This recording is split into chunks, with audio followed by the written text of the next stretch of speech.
Welcome back, everyone. We're about to get into Game 4 right here between Rampage and Unsold Stuff Gaming. This is Joshua Joshi Howard and Zane Zenzen Nelson coming at you once again live from Seattle, Washington. It is nearly 4 a.m. and it is, it's about normal time for me, but I know my co-caster is starting to get a bit tired. Well, I mean, honestly, it's been a journey. I've thoroughly enjoyed watching these games. We've seen really an adaptation between both teams over the course of this series. Plus, who doesn't like commentating in pajamas? It's pretty great, I have to say. I I'm would having a love good time. I would love to see our Japanese co-casters doing the exact same thing. I think the gentleman here on our left, would look fantastic with just like a onesie on, like a Dino onesie. He could be Dino Nar Oh for my god. and I would Please? absolutely love to see that. But we are gonna have to talk about the last game a little bit more. It was a very dominant performance by Unsold Stuff. Yes. They looked so much more confident and so much more comfortable on this, like, go button, as we kept calling it, composition. Well, they pressed a single ability and just went off on one character. We'll have to see how RPG adapts in this series. Yeah, and they're Unsold Stuff's gonna start out with that Lucian ban. Yutori Moyashi has had great performances on that champion both times, even though they lost game two, was still a very strong champion for him. But this Ivern has been banned by Rampage in every game so far. And Yeah. I just have to wonder, how strong is Neo's Ivern? In the notes that I had prepared before this, he has 5 games over the season. He had a 7.0 KDA and a 4-1 record on the season, but he hasn't played it in this matchup previously between these two teams. So I'm curious, what is so scary about Neo's Ivern that is worth drawing a first ban in 4 games? Well, I mean, I do think that Ivern is an especially strong champion in competitive. He allows you to do a lot of like neat things that is sort of unique to him. First off, he makes even with just him as like the singular champion on your team, he makes every single one of your team fights like a dive composition, right? Mm-hmm. You land one of those Q abilities on a champion, and suddenly your entire team can jump on that person. Yeah. Additionally, he's fantastic for dragon control. So I definitely see why they're worried about him. USG going to go ahead and pick up that ever popular first pick Tom Kench top lane for Opperman. I like that. It's great to get that out of Rampage's hands, and he's definitely comfortable with it. Yeah, and there we go. We do see Evie, or not Evie, Tussle picking up that lease again. He's had decently strong games, a very comfortable champion for him, and he's just ready to play that at any given time. But we do see Yutori on one of his champions that he really enjoys playing once again. This is Varus for him. He's had 11.7 KDA on that champion over the season and a 5-1 record against a bunch of different teams. I don't believe. Oh, he has had. Yo, Ooh, Olaf. This is something that Neo has played several times. And the last time that he picked Olaf into Rampage, let's take a look. They did end up winning that game 12-5 at 33 minutes, going 2-1-6, having some great time on that. And it's going to be great against the Elise, against the Varus, and now against the Brand. I'm actually a big fan of that pick, especially when coupled with Opperman's Tom Kent's just able to eat him up as soon as he's done Ragnaroking around. It's going yeah. to be really good. I think what would really work, I don't know if NT plays Karma, but I definitely feel like Karma would be a fantastic addition to the team. We'll have to see if they take that pick. Just giving Olaf a little bit of extra move speed. Olaf's also a pretty solid pick. We see RPG has this, with their first two selections, they have a good CC and a Cocoon, as well as Tussle's ultimate to try and root up the enemy team. Neo doesn't care, right? He's just gonna pop Ragnarok and just run it, run at Yutori and try to kill him as quickly as possible. And I think Yep, that that's definitely a strong choice for their team. absolutely. And once again, Opperman calling for the singed ban. And that's how strong this Tom Kench first pick is. You don't know where it's going. It could be played by Oppaman, it could be played by Enti, but it's very scary to play against Oppaman Singed, apparently. They don't want to play against it because and they aren't certain that that's a top lane Tom Kench, so they have to ban it anyway. But here's Eyebrows looking to be picked up. One of your favorite champions. Yeah, I actually am a Talia main, and so I'm really grateful to see that. I was also going to point out that neither team has banned or picked Syndra this game. This is an oddity. Uh, I would not be surprised if Remind goes ahead and picks up that champion. You know, it's been a staple of the series, but it hasn't been game breaking, I guess. You know, like Absolutely not. we've seen several Syndra ultimates like 80% of a champion's health, but never actually enough to just finalize a kill. And Yeah, so maybe USG looks for something different here. yeah, it hasn't been the press R outplay your opponent kind of character yet, but there is looking like we are going to lock that in for a Remind. See, a very powerful Syndra coming down, and the Talia Syndra matchup isn't particularly bad for Talia as far as I'm aware. Um, yeah, Talia does struggle with champions that can like push her in a little bit, and Syndra has low mana costs on her Q ability, so that might be a concern. Please tell me that Tussle is going to swap. We're not going to see jungle Talia. Okay, okay. Sorry. I'd Um, be more concerned with the mid lane Elise, to be honest. I remember that's how Riot had imagined her when they first released her, and everyone was just like, "This champion doesn't do anything." yeah. Uh, But yeah, we're going in. We do see the Camille picked up by Evie. He did have a good lead last time on that Fizz, and unfortunately was not able to turn it into anything beyond a lane advantage. So we'll have to see what he does with this lane bully up against, I believe it was the Tom Kench, correct? Yeah, he's playing up against the yeah. Tom Kench. You know, he should be able to have a decent time in lane, but it's not going to necessarily be more impactful in fights unless he has a lead. But Yeah. the Olaf pick. Absolutely going to be huge. It's interesting because there aren't things that like specifically stop Olaf. Talia might be considered a soft Olaf ban. If Ramadi is able to land ultimate, Olaf will be forced to flash if he takes it over the wall, despite unstoppable. So that might be one reason to pick Talia, which will be kind of fun to see. You don't often see the mid team fight ultimate necessarily with a ton of effectiveness. Yeah, it'll be difficult to do. I remember historically Jarvan the Fourth has been a decent counter to Olaf as a jungler, but Jarvan has not been played in the competitive scene for a little while now. But simply putting down that Cataclysm to stop him from moving around, we see a little bit of that coming out from Talia, but I'd be very surprised if that's the way they use their ultimate, because that's very difficult to do effectively, and if you do it wrong, well, that could very easily kill your own ADC, and that's not what you need to be doing when you have such a powerful ADC in Utori right here on this Varus.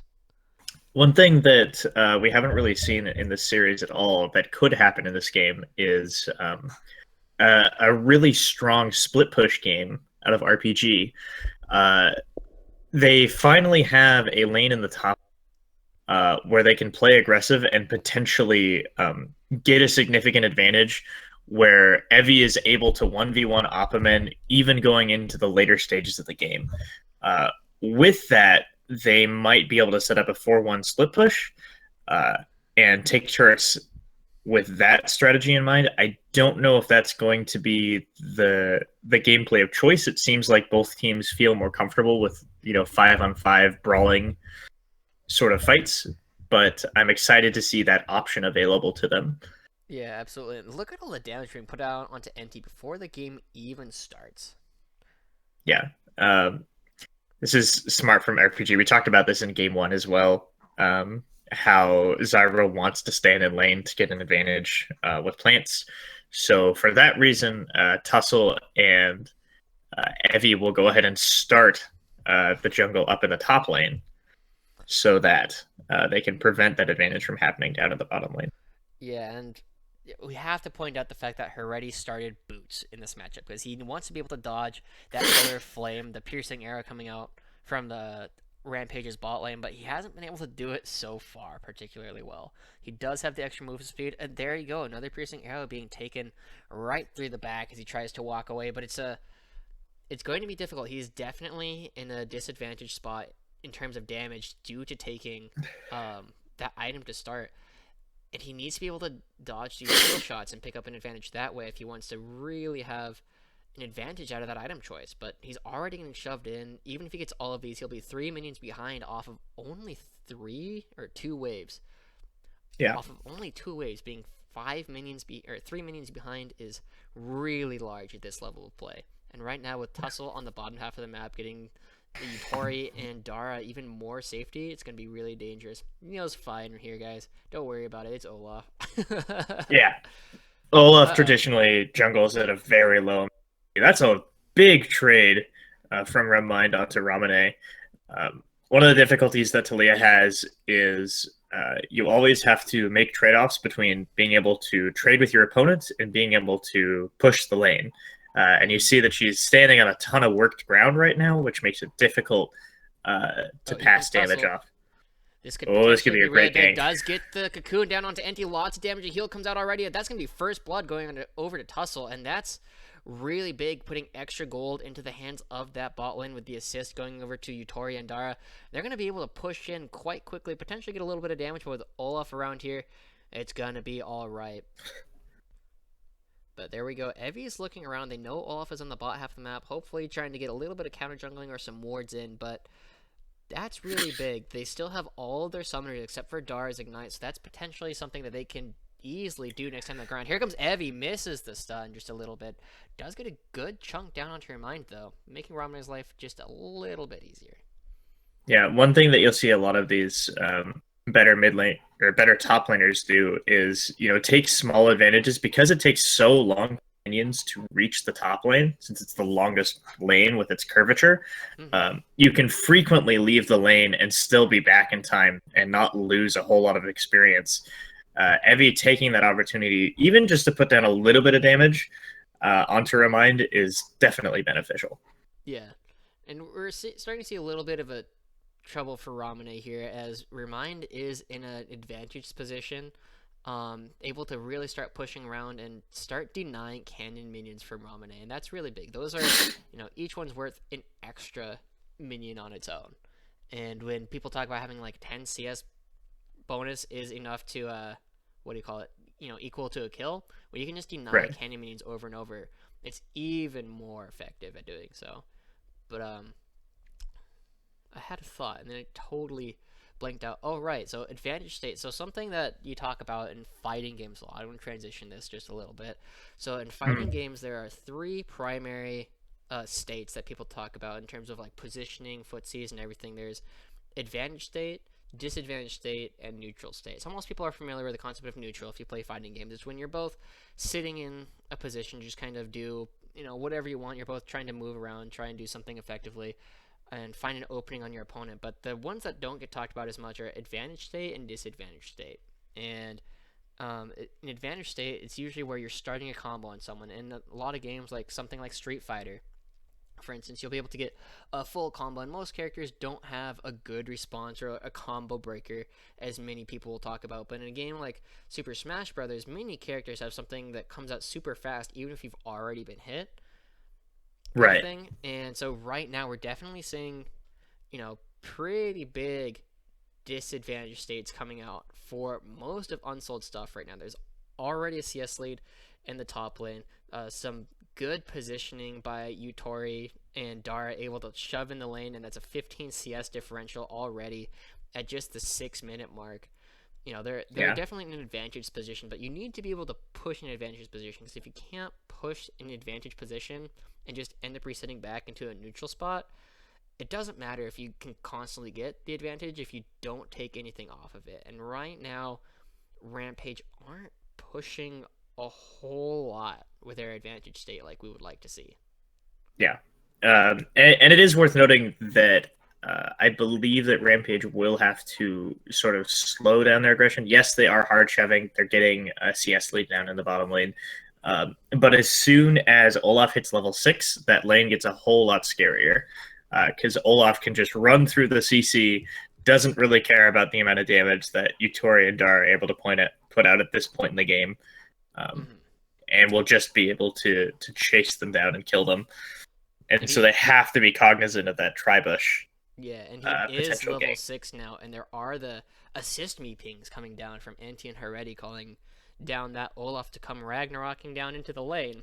And with the fresh red buff, this could very easily be a very strong first gank coming out of Neo. And here he comes. Here comes the undertow. Caught in the undertow. Not this time. That was bad. Not his play. I tried to make a joke there because Linkin Park, I'm sure for anyone in our age group, is a very common karaoke thing you gotta sing. Just get that angsty middle schooler coming out, just ready to belt out of the top of your lungs as you're caught in the undertow. But misses the undertow this time. Picks up the enemy blue buff. Does get it from her mind, but here comes the nothing. Ooh. It was a neat little wall, but unfortunately it's not going to be a whole lot. Uh-oh, here comes Neo down onto Romney. He's going to be forced to flash, but with no flash on Neo's side, there's going to be a little bit of it. Optiman does commit the Abyssal Voyage to push Tussle away. That is going to be both Romney and Tussle's flash as Unsold Stuff starts to move into the middle lane and the bottom half of the jungle. Yeah, bit of an interesting exchange there. Like a really great idea from Tussle and Ramone to try and catch out Ramai just didn't quite work out the way they liked. Ramone just like mispositioned the wall just a teeny bit, ends up knocking Ramai out of the way as opposed to locking them up.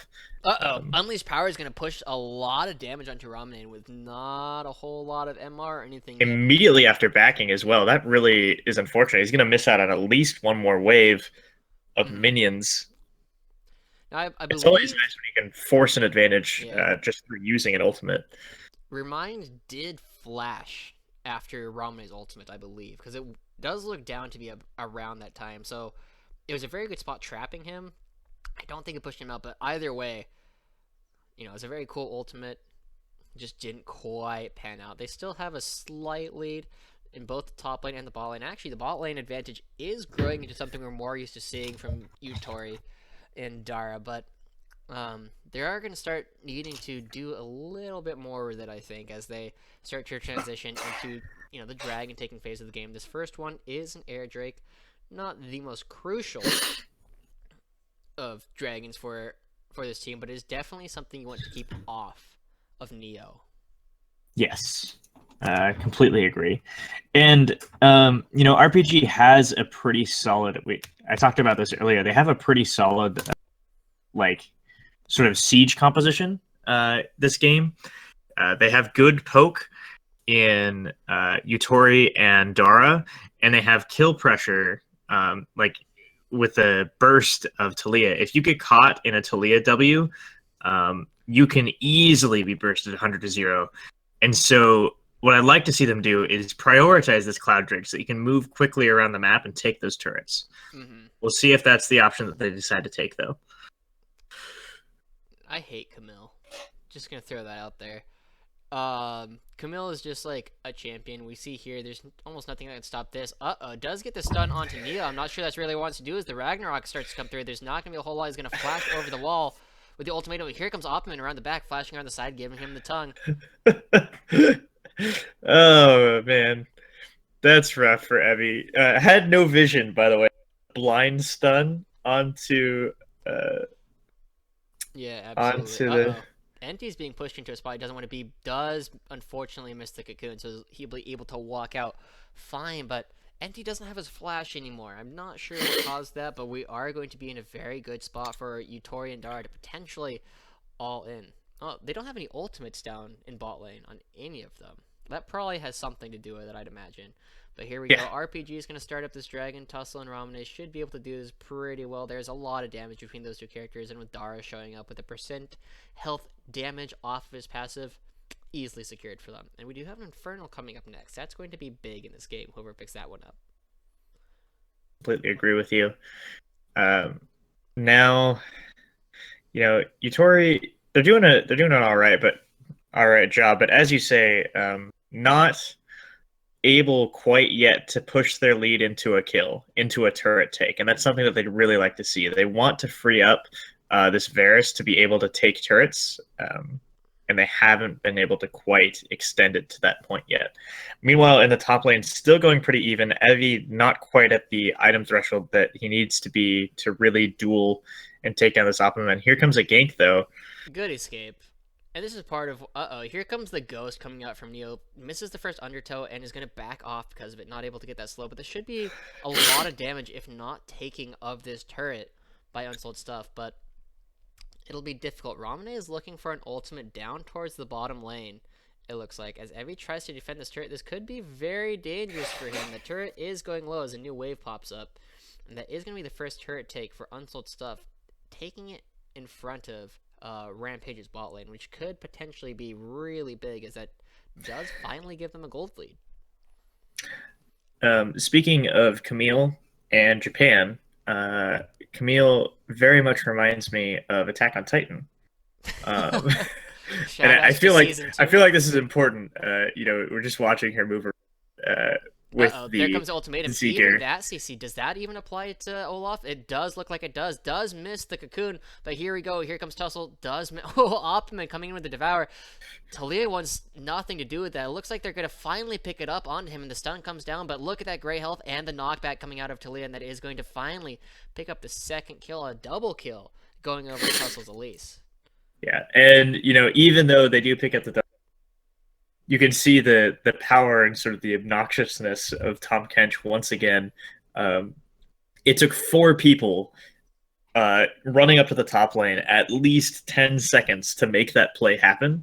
And because of that, USG able to really put down a ton of pressure in this bottom lane and get at least half or more of this bottom turret. Yeah, absolutely, and that's big. There's still a disadvantage in the bot lane for Unsold stuff, and I don't expect that to change anytime soon. But, reducing the disadvantage is very big, especially as we start to move into, times as more objectives start popping up on the bottom side of the map. Rampage does not end up taking the top lane turret for Unsold stuff, so they don't have that gold in their pocket yet, and only technically have a gold lead for their team right now. Yeah.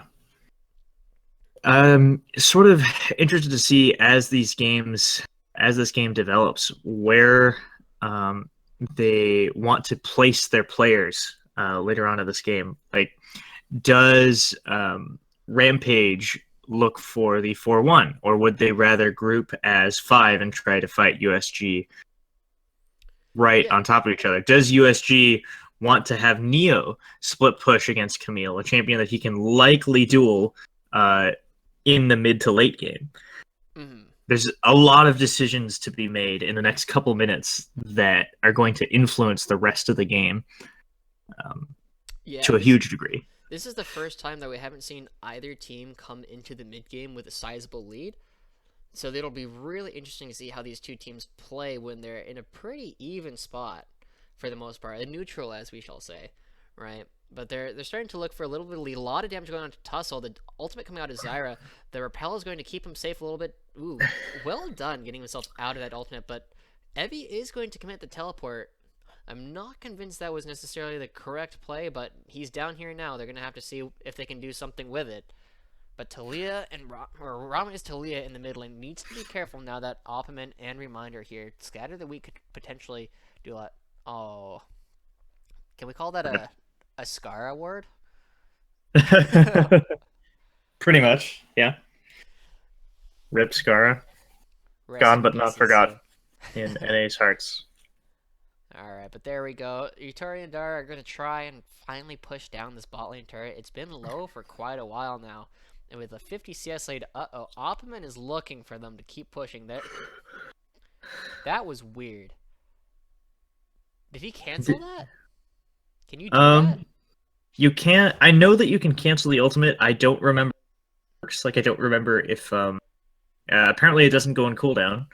Yeah. But I know that you can start Abyssal Voyage and then cancel it, which is what he must have done. Man, there's so many things I'm just learning about these champions right now. Did you know that whatever the Ice Queen Talia is has a dog in her recall animation? I did not. Um, There was a dog there. that's pretty great. I'm into that. You have to get that skin now. Probably. But I here we still go. think that they should give volunteer commentary Primetime Draven for free. Just saying. Rito, please. Please. But yeah, here we go. Tussle and Dara moving around in Unsold Stuff's jungle, trying to get wards down, if nothing else, for the Infernal Dragon that is going to be spawning in about 15 seconds here. Finding any picks here would be massive for the rest of this game, especially as this Infernal Dragon will be really big on characters like Talia and Varus, who will do a lot with that little bit of extra combat stats that does provide.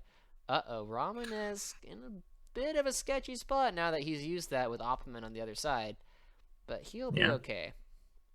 Yeah. Evi's both the top laners are in a position where they can just come very quickly down to this dragon. And I'd be surprised if this dragon managed to live to the 20-minute mark, as we're already seeing so many players starting to play around the spot. So one thing that I want to talk Here we about. go. Neo's going into the Righteous Glory, getting a lot of damage on to Tussle. He does manage to use the Repel, not quite getting out yet. He does manage to dodge the Scatter of the Weak, but Dara and Tussle are on the wrong side. Evi's coming around on Opperman on the opposite side. Ooh, Unleash Power onto Ramne is going to take a lot of his health away. But you're still... Nobody dies. Nobody dies. This is exactly like we've seen before. Yutori's in a great spot, but they don't see him yet. The snare from NT is not going to be enough, but Evie and Tussle are going to start up the dragon while the rest of the fighting is going on. The other team should see that's going on, but Dara's going to move around, getting a lot of extra damage. Right here comes Neo. He doesn't have that Ragnarok available. It looks like they're going to try and get in, but the dragon's resetting. Oh, this is a 50-50, Oh and it no. does go over to Neo. The Talia is going to come in with the ultimate, trying to separate things a little bit, but Tussle is going to get out, get a lot of damage onto Hereti, but it's going to be in exchange for Enti. And that dragon reset was huge as Neo is able to come in and finalize that. We'll trade kills and pick up a turret in exchange, but that Infernal Drake is going to make huge dividends when we start moving later into the game. Yeah, especially with champions like Olaf and Syndra that really want to, get on a single character and then burst them down in a short amount of time. Here, let's watch that again. So Tussle gets stuck in this really awkward position where he has to try and fight for the dragon. Now he's just gone with 3 members of USG.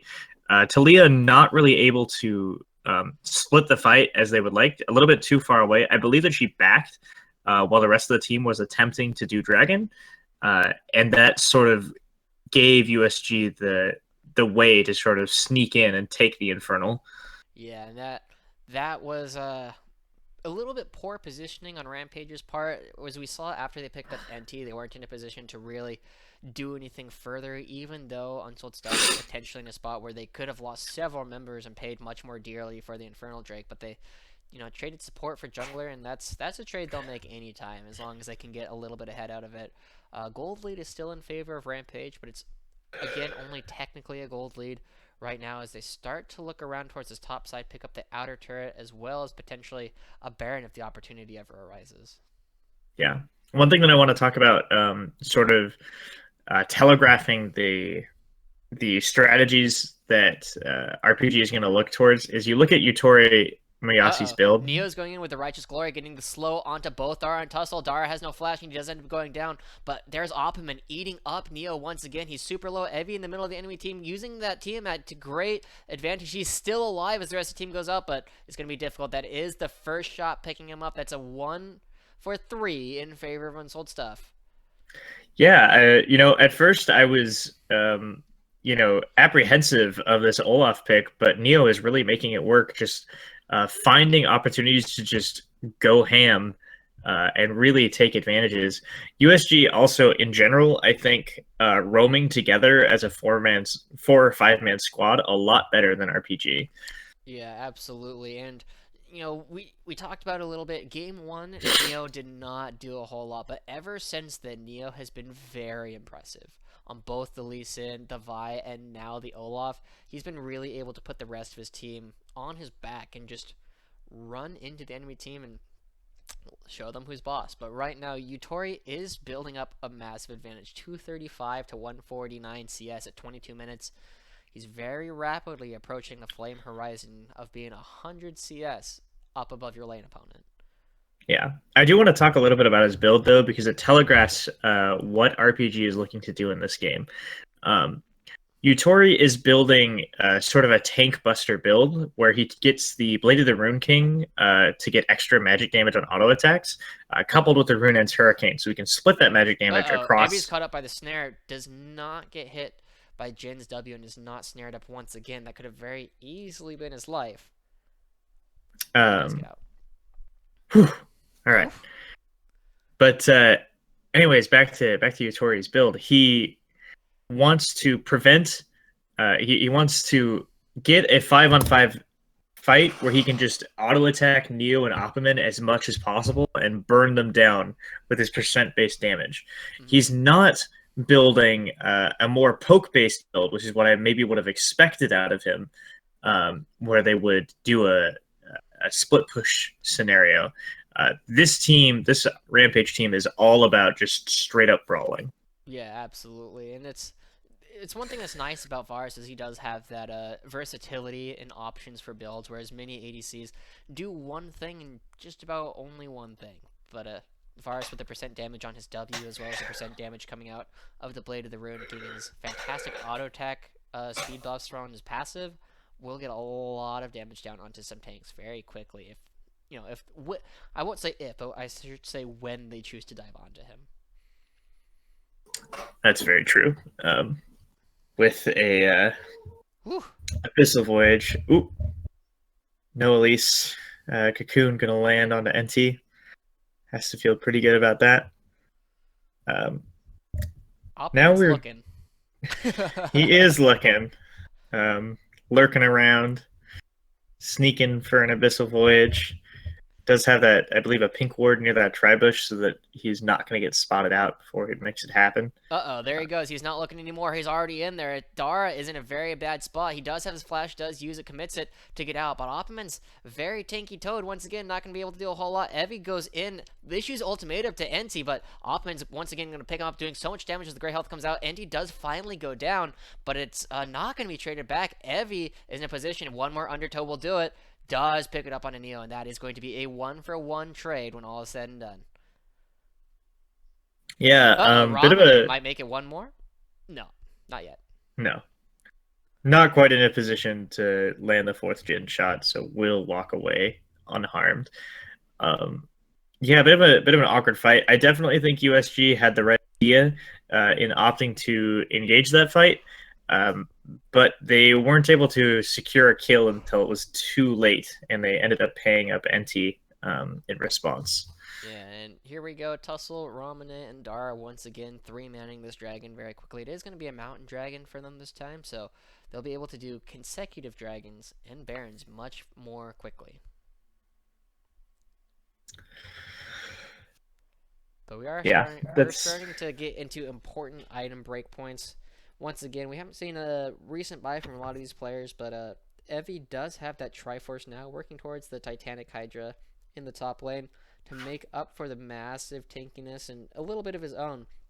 But just like we were talking about before with the items telegraphing what they're talking about, the difference between Titanic Hydra and Ravenous Hydra, it might seem pretty small, but the difference is really played out in how you actually want to play it, because the Titanic Hydra is so much better for team fighting.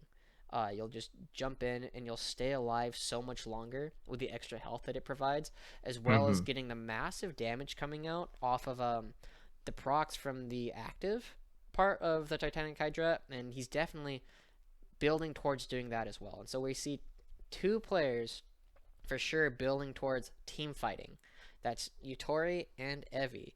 So they clearly want to team fight, but they haven't been able to find it. They haven't been able to force it. And this is where the lack of having the Tom Kench that we've talked about so much is really starting to play into different things. Yeah. It's interesting to me that after being such a dominant pick and ban in the first couple games of the series, it somehow made its way through phase into this game. Um, it clearly was an important priority for both teams, but for whatever reason, it just slipped through the cracks. And Opperman is using it to great effect in this game. Yeah, I wonder how much of an oversight that was on Rampage. Did they think that Unsold Stuff had another priority pick they wanted to go for? Also, that's like the sixth or seventh pink ward that's been put down in that river bush on the top side. Um, Yeah, popular. it's hopping, but Yeah. but yeah, I wonder what that was entertaining watching the little spiderlings go opposite directions. But Yeah. I wonder what Rampage was thinking Unsold Stuff was going to first pick because normally you don't leave that kind of pick up. Uh-oh, Ooh. misses. But Okay. you don't leave that kind of priority pick up unless you think the other team will pick something else. Yeah. I could see a scenario where Rampage says, "Okay, USG just had this, really solid game where they played all these pick champions. Clearly, that's what they're going to want to do in this next game. So we're gonna leave this guy open, and then we'll sneak Tom Kench in and sort of counter the pick potential. Uh, Mm. Not, in fact." What was going to happen this game. And now USG starting up on the Baron with the blue buff, Yeah, helping them out. they're gonna take a lot of damage from that. We already saw how quickly Neo's Olaf was taken down by that Baron. I don't think they're in a position to two-man that, especially since the Mountain Drake did go over to Rampage instead. Yeah, I do like thus far Neo's build choice, opting for the Righteous Glory. Not an item you see much all that often anymore, but definitely a very potent option for Olaf. Just he wants to charge in and whack some people with some hammers or axes. Excuse me. It's been a long, long morning. Yeah, it is 4:34 here in Seattle, Washington as we're watching this game. Thank you to anyone who is still up watching with us. I know for especially East Coast people it's even later. So I believe probably 6 or 7 in the morning at this point. But we're going through and this could potentially be our last game, but I know I'm rooting for a game 5, but Zen Zen definitely doesn't want it to be. I don't know. I'm all right with a game 5 if we see some quality League of Legends. Mm. Right now, both teams seem to be sort of struggling to find what they want to do. As you said, talking about advantage states, both teams sort of sitting in neutral here, not really able to Uh-oh. find. Here we go. Abyssal Voyage. Abysmal Eh, Voyage. yeah, that sucked. In the words of Kobe, um, that TP sucked. Not quite able to cut off a member of RPG like maybe Opperman was hoping for. Yeah. Will just sort of resort back into this mid game lull. Yeah. Uh-oh. It's Here we go. difficult. Ramen's turn does not. I guess that was slightly better. Oh, lots of damage going down onto Enti. Tussle does manage to pick him up, and that's going to be a big engage here as Evie goes down onto Heredia on the backside. Gonna burst him down with the Hextech Ultimatum, but it turns out you can nom one of your teammates out of that. There are ways to get out of it, it appears, and Evie's going to be taken low. There's no way left for him to get out. He does have his flash available, but here comes Neo onto Dara. Dara does go down. Ramne is on the wrong side. Tussle's very low as well. And then when all is said and done, that is a 2 for 2. But with position towards the objectives a little bit for Unsold Stuff, they're going to set up with the vision here. It looks like they might actually start the Baron. I'd be very surprised. I'd be very aggressive if they did. And they Yeah, choose not to. And with the Dragon spawning in about 10 seconds, potentially not what they wanted to do. yeah. I really like that play out of RPG. Although I feel we're sort of surprised by using the Weaver's Wall to cut off USG so they wouldn't be they would be unable to defend the turret. Mm-hmm. And then I felt like they were kind of caught off guard by the fact Uh-oh. that they Woo! Flash. Good flash by Ramune keeps him alive. Anyways, I felt like they were caught off guard by the fact that they actually had kill pressure on someone. They didn't expect Ramune to land the combo, and it sort of changed their plan, and eventually didn't really work out with them. USG was able to come back and trade 2 kills. They did still secure the turret, which is good for them. Might be able to roam a little bit more around the map with that mid lane open. We'll have to see uh, if they're able to transition that into anywhere else. Yeah, and with the next Cloud Dragon up, this is potentially a big fight. We do see the Guardian Angel finished onto Neo, so he'll be able to run at you just as fast, but live a little bit longer, and potentially come back to life, just like in the real Ragnarok, as all the heroes of yore come back to fight one final battle. Stun onto Tussle. Here comes the Jin ultimate opening up. That is a bursted spider. This is the part where if this were a solo queue game, you would see the missing ping over where Tussle's body went as she just gets obliterated by USG. Now looking to make a Yeah. play onto the Here we Baron go. Evie without onto a. Enti doing a lot of damage. Hextech Ultimatum does take him down very quickly, but Ramene's in their bad spot as Neo jumps in, taking a lot of damage. Picks up one, picks up two. Evie's on the backside, does pick up another one onto the Jin, but that's going to be a 3 for 2 so far, as Utori is going to have to run away a little bit. The Abyssal Voyage is available, as Olaf is just chilling there in Tom Kinch's belly. Utori could potentially turn a fight very quickly if he dodges the Scatter of the Week from Remind. But it looks like they're pinging. It looks like he's going to do the dragon by himself. Make sure he gets that warbit. Let's take a look at this fight one more time. Yeah, so here we see a good idea to try and stop Baron. However, they overcommit. Evie gets a fantastic ultimate, absolutely deletes one member of Blue Team. And then afterwards, Blue Team sort of responds by pushing forward with Evie sort of caught out from the rest of his team. However, they're able to pick up 2 kills onto Dara as well as Ramune just with the power of that Olaf pick. Yeah, All in absolutely. all, an even show of both team comps really skill.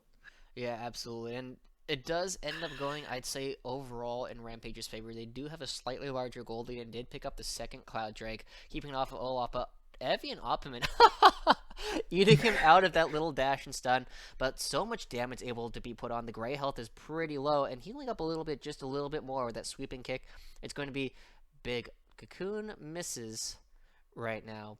Now, one thing that's really interesting to me, here we go. Neo's gonna run into Ramne, doing so much damage to him, and here comes the Abyssal Voyage. Ramne's not gonna have anywhere to go. The cleanse is not used, but here comes Evie's ultimate, dashing over the wall, trying to find Hereti, but not able to do so quite yet, taking a lot of damage as they try and kite it out just a little bit more. Yeah, easy pickup for Blue Team over on the Talia. Um, Scatter the Weak onto Evie. This could be another kill. Nope, jumps over the wall, and he's fine. Eats some oranges. Camille, everybody. Really strong escape tool and engage tool with that hook shot ability. Um, but yeah, at this point in the game, Red Team has to be really careful about where they position with their carries because they don't have the items that the carries need in order to survive an Olaf charging at them. Ramune would really like to, at some point, pick up a Zanya's Hourglass. It looks like at the moment Evie they're going in looking. on the Enti. Forces a flash. But yeah, Zonya's, yeah, very good pickup on Ramune. Yeah, looks like she's looking to complete the Void Staff first, which I also think is an excellent. The likes of Tom Kench and Olaf, but until Ramune has that item, and Here we until go. Remind is caught out in a very bad spot. Tussle's going to come around. Almost no way to miss the cocoon, except for the flash. The unleashed power is going to do a lot of damage as they turn around. And here comes the Abyssal Voyage as from Opperman, trying to get someone getting a little bit of damage onto Ramune. Misses the second Scatter of the Week. And they'll be able to walk out just fine. Does Jin commit ultimate? He does not. But one thing that's really well played turnaround by Remind, have to yeah, say. Like, absolutely. Very strong player for Unsold stuff. Remind and Neo just doing a whole lot in these games and really keeping their team in a very good spot for the rest of the series. But one thing that's really interesting to me is in the West, we see a lot of proto belts built onto Elise in the jungle, getting a little bit more damage and a little bit more mobility on that.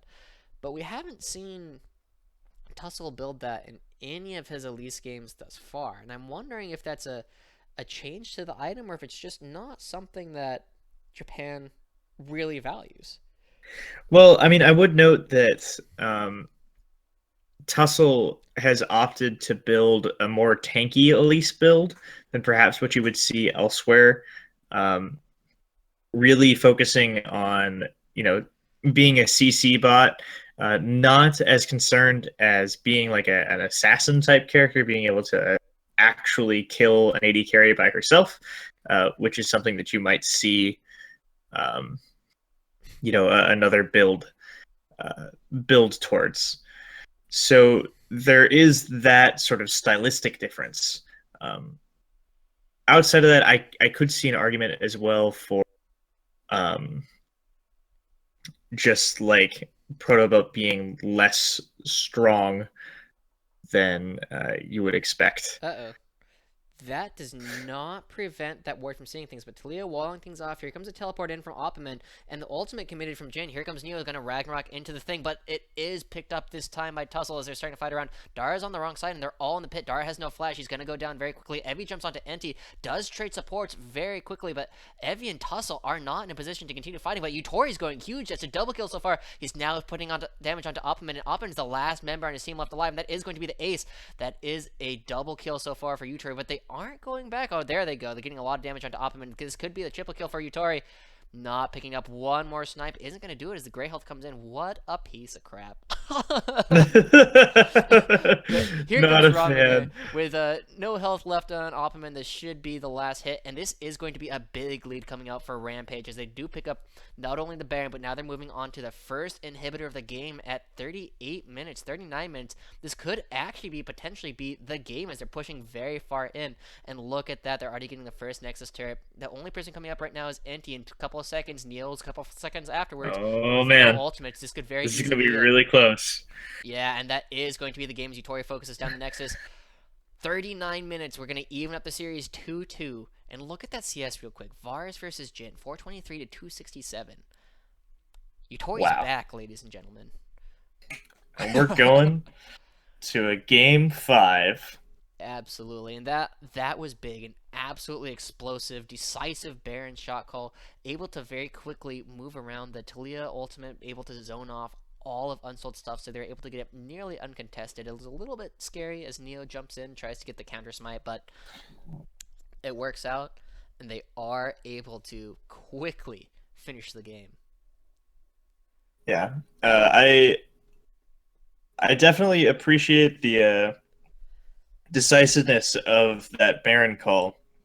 It looked a little bit sketchy there for a while, just because even with the Weaver's Wall, USG was able to find ways to get into the pit, but they're able to clinch it out. I felt like USG in that last team fight didn't focus their targets very well.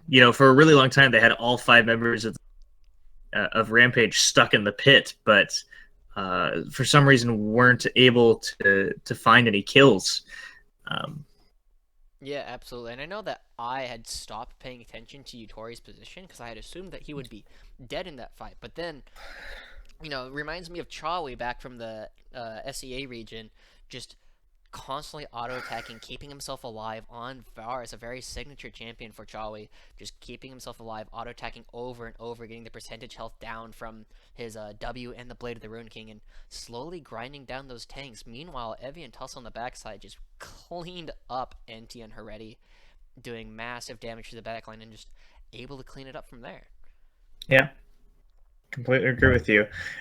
Well, I mean, both teams have sort of evolved over the course of the series. They pushed themselves to their limits.